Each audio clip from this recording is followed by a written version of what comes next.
na nasama ko sa TBS, sa mga OG, sa mga veterano ko na ano, ang una kong natutunan talaga is humility. Being humble. Kasi hindi sa lahat ng bagay. Ako kasi, akala ko, alam ko na lahat. Nakapagtapos ako, may negosyo ako, may kaya kong gawin ng lahat ng gusto kong gawin.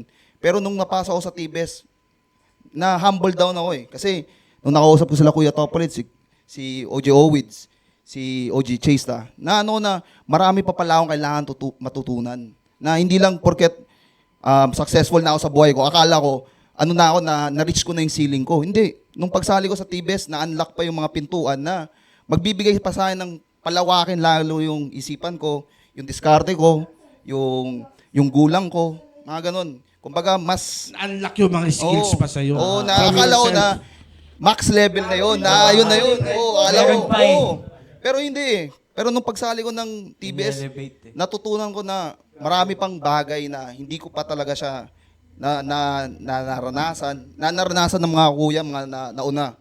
Kasi yun, marami talaga. So, pinaka tumatak sa akin, yung humility. Yun talaga.